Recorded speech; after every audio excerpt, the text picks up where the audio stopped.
சென்னையில் 4வது நாளாக தொடரும் மழையால் மக்கள் அவதிக்குள்ளாகி வருகின்றனர். இதுகுறித்த கூடுதல் விவரங்களை வழங்குவதற்காக எமது சிறப்பு செய்தியாளர் காயத்ரி இணைப்பில் இருக்கிறார். வணக்கம் காயத்ரி, முழு விவரங்களை பதிவு செய்யலாம். நிச்சயமாக சென்னை மற்றும் புறநகர் பகுதிகளில் தொடர்ந்து 4வது நாளாக மழை பெய்து வருகிறது. குறிப்பாக சென்னை, எழும்பூர், புரசைவாக்கம், எண்ணூர் உள்ளிட்ட பகுதிகளில் மழை தொடர்ந்து பெய்து வருகிறது.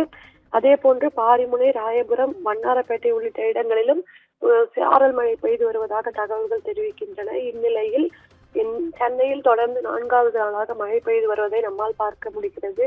குறிப்பாக தமிழகத்தில் 6 மாவட்டங்களில் இன்று கனமழை பெய்யும் என்று வானிலை ஆய்வு மையம் தெரிவித்திருந்தது.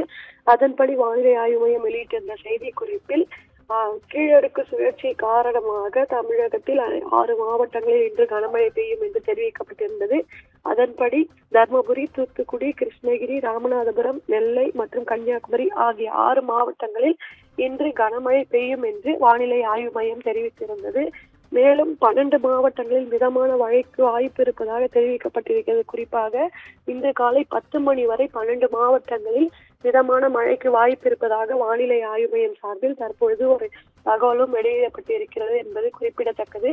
அதன்படி சென்னை, திருவள்ளூர், காஞ்சிபுரம், செங்கல்பட்டு, கோயம்புத்தூர், ஈரோடு, கன்னியாகுமரி, ராமநாதபுரம், தென்காசி, நீலகிரி, தூத்துக்குடி, திருநெல்வேலி ஆகிய 12 மாவட்டங்களில் இன்று காலை 10 மணி வரை மழை பெய்யும் என்றும் சென்னை வானிலை ஆய்வு மையம் தற்பொழுது தகவல் ஒன்றை வெளியிட்டிருக்கிறது.